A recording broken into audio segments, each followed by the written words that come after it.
Hello and welcome back to the mix-up. So I'm going to be doing another NASCAR reaction. This one, strangest red flags.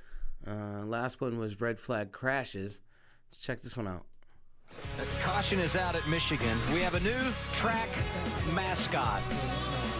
Yo, what is that? Is it a woodchuck or a beaver? I'm not sure. It's not a beaver. We've ruled out beaver. I'm not sure. A giant squirrel maybe, huh? It does look like a really big squirrel. They've got a scoop shovel out. Now, I'm going to tell you, the last time we went through this, Michael, you and I were at Bristol for the trucks. There was a squirrel. Now we've got confirmation it's a groundhog. Yeah, it's a groundhog. Groundhog in the middle of the racetrack. And it's not even Groundhog Day. Yeah. This is really going to get good.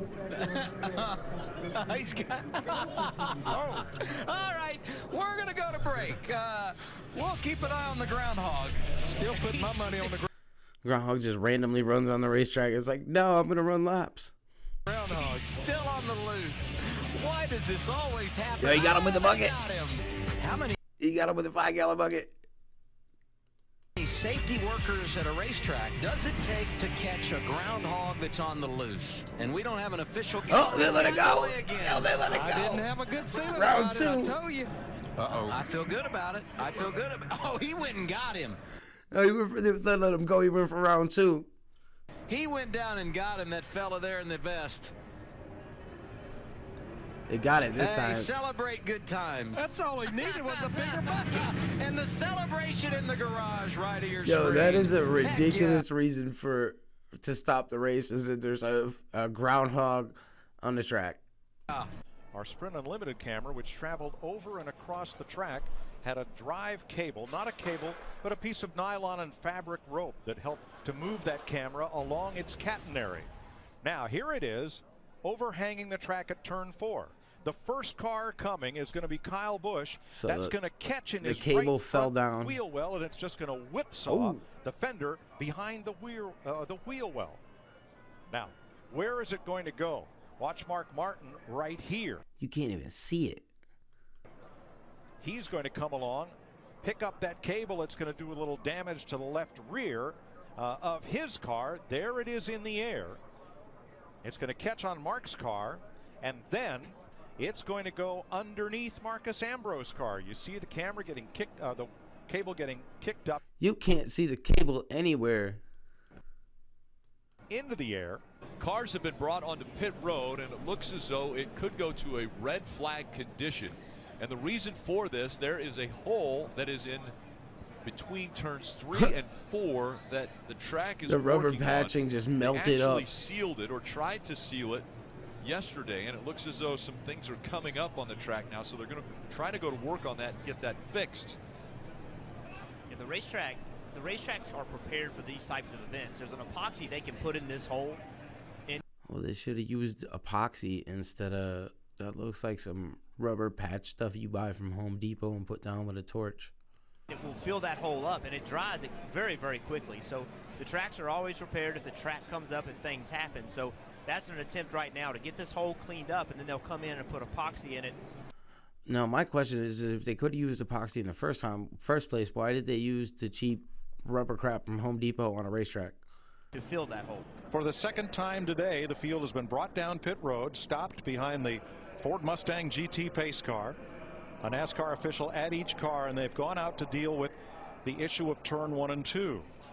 As often happens when you make a patch in asphalt, it's the adjacent asphalt that goes first, and you see that seam beginning to break up, and once it does, Another hole in the track. what surrounds that patch is going to work its way apart, and all that aggregate comes down the banking and just raises havoc. NASCAR Busch Series on Fox is sponsored by Smooth Busch Beer and easy drinking Busch Lights. Busch. Well, this is going to be an old one. proud sponsor of the NASCAR Busch Series 25 years running. This is back when it was Winston Cup. And let's take a Busch. Visa race break. The Hollywood Hotel at Bristol Motor Speedway. NASCAR sponsored by beer and cigarettes. Snow in the area. It snowed a little bit earlier, and it's really coming down now. We've had a couple of leaders, 2 lead changes, 3 cautions in the race, 32 laps in. Kevin Harvick ahead of J.J. Yaley, but the red flag is out. And it looks they need a Zamboni machine for this. Oh, man, I tell you right now, I've heard of the Snowball Derby, but this may wind up being the Snowball Derby. Now, I haven't. You and Darrell Waltrip. I know Jamie McMurray is with us. Yeah, there's a groove. You're talking about looking for a groove on the track, Jamie? How about that? So, what's the worst conditions you've ever run a race in? You are definitely not racing when it's snowing, not with slicks. Well, I guess actually probably the Daytona 500 this year. There wasn't snow. Yeah, I mean, it misted the entire race, and there was a point where I came on the radio and was like, "Are they going to throw a caution because you?" They got a snowball fight. You can see the fog now over the racetrack, and NASCAR is talking to the teams, talking to the spotters, and it's all about safety here. The drivers can see just fine. The problem is that the spotters high atop us on top of the main grandstands here in NASCAR, who control this race up here just a few feet from us. That's a lot of fog. Us in the control tower want to make sure they can see. Yeah, the spotters are important, because if the spotters can't see, because you can't see everything, it's not like you have side view mirrors when you're in a race car. Your spotters are your eyes. So if they can't see, it's almost as bad as the driver not being able to see. You don't know if somebody's coming up behind you. You don't know. You know, there's a lot of things that the spotters tell the drivers, and they're all over the track. And their spotters around the racetrack who watch for debris, etc. on the track can see as well. So what they're going to do right now is bring the cars down pit road just for a couple of minutes and let some of this fog lift. They are not going to allow the crews over the wall. That's why these NASCAR officials are walking up pit road to seal off the area between the crews. NASCAR officials make it a human wall. Like, nope, you ain't doing nothing. And the cars, so they can't get over to the cars. And we're going to have a bit of a delay here in qualifying. Why, you ask? Well, it's almost the 1-year anniversary of the groundhog getting loose at Michigan during Xfinity practice. I know now there's a fox chilling. You guys remember that. Today we have a fox playing a role at Pocono. I can't take credit Fox ain't even running around. Fox is chilling like, yo, I want to watch the race. for this. It comes from our producer, Pam Miller. But remember, the Xfinity Series race with all Yo, he just ran in between. They're never going to get him. The broadcast is on Fox. He just went into the wall. Does that make that a foxhole? What in the world is happening here? They're flushing him out. Trying to scare him They're out. trying to get him out.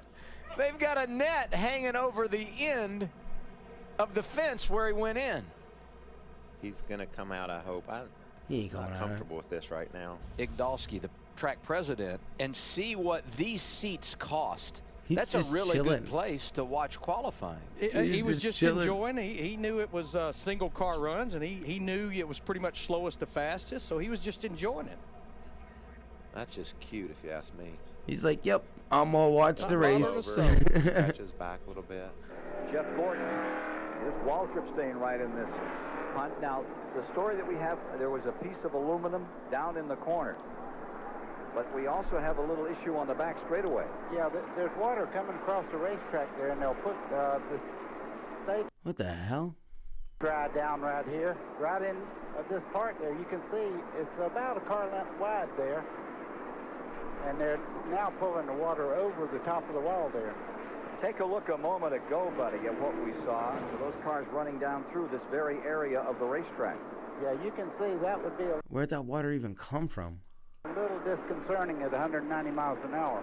Red flag condition here in the 39th running of the UAW GM 500 as they work on this problem with water running across the track right in the midst of Now, I wonder if this is the same race or a different race. It's a different clip.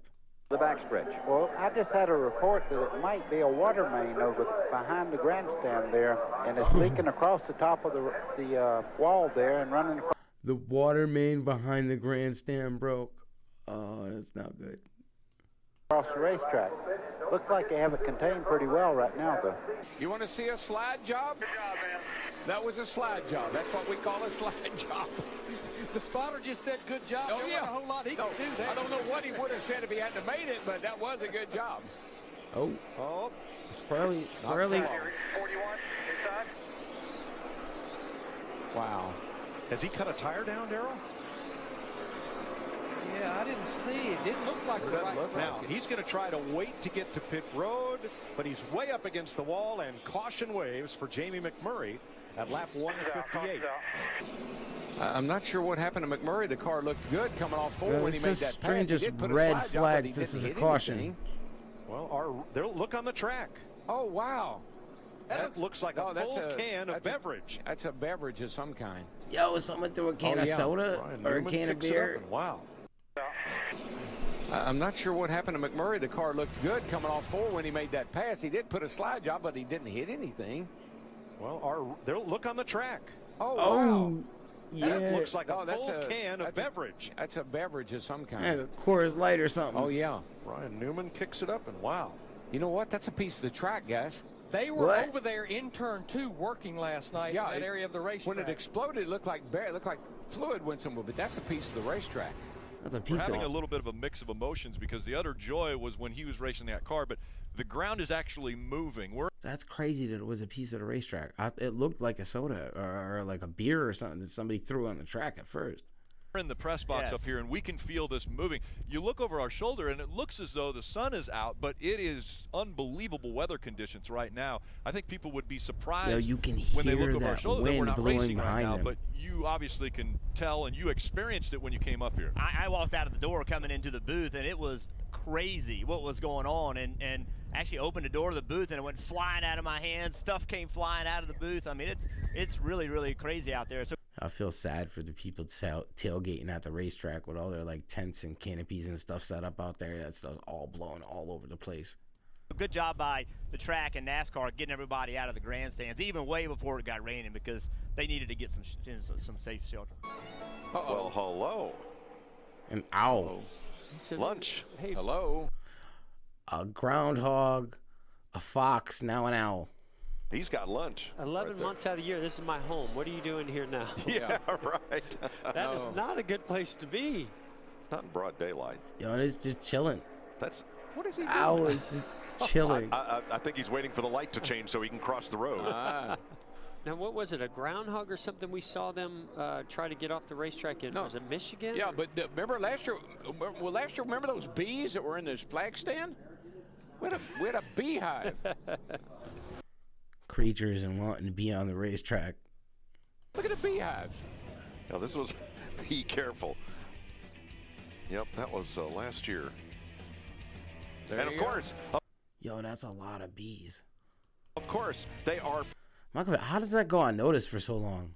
Protected environmentally, so you can't just go out there with a can of Raid and knock off the bees. You have to relocate them.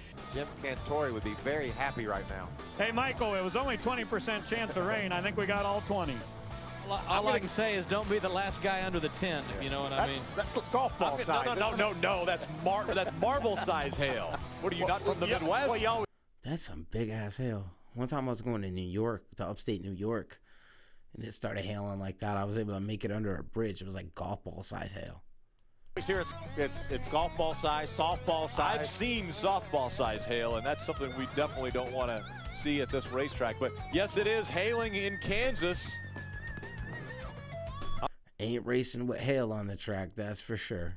I'm glad our cameramen are off the roof, I'll tell you that right now. Yeah, and I'm glad Adam and Ray are undercover. All that happened on lap 2. And now, under caution, Juan Pablo Montoya has crashed and gone aflame. Holy cow, what happened? You know, I don't understand why this video is entitled Strangest Red Flags when this is the second caution, unless it goes from caution to red. We just got a report that he was complaining about a bad vibration in every gear. No, Larry, he just slammed into the jet dryer. I think he slammed into the jet dryer. They're trying to clear debris off the racetrack, and the car brakes, won't steer, and he slides up the track and into the back of that surplus helicopter jet engine on a trailer used to dry the racetrack. Larry, Mike, I saw sparks coming out from the car as if it had a tire down or something. What an incredible turn of events. I've never in my life. Oh, my gosh. Yeah, he went right into the back of that thing. All that spilled jet fuel found something hot to ignite it. The 17th annual running of the Winston gets the green flag. And Steve Park, boy, real loose on the start, almost spun. Bunch of guys did. Jeff Burton got into the back of Tony Stewart and turned him sideways. Oh, car's sideways. All the cars are loose down in the corner. The track is wet. It's Gordon, Michael Waltrip, Kevin 29 car. All these cars are wrecking because I believe it might be raining down there. And the rain Those is slicks, any little tiny bit of rain. What a way to start this event. This has got to be early 2000s because you got the Monte Carlos and the But watch these Ford guys, Taurus. even on the start. Watch them, Larry. There's a couple of them. Tony Stewart right in here. He gets run into the back of by Jeff Burton. A bunch of guys didn't get going all that well. I think they were spinning their tires. Yeah, watch Steve Park right there in that one car. Look how loose he gets. See Tony Stewart get all sideways there Oh, because yeah, Burton got everybody into him, got and loose. these guys are all over the place. They get down here to the corner. These cars don't have tires like regular And cars. everybody starts up the hill. Slicks. I mean, everybody's loose. There goes Ooh. Harvick. Rusty Wallace all but hit the wall. Rusty was so lucky. Well, that was a reaction to NASCAR's strangest red flags. Although there was a couple cautions in there, so I don't know why they called it strangest red flags. Do another one of these. Until next time, this has been The Mix Up. Peace.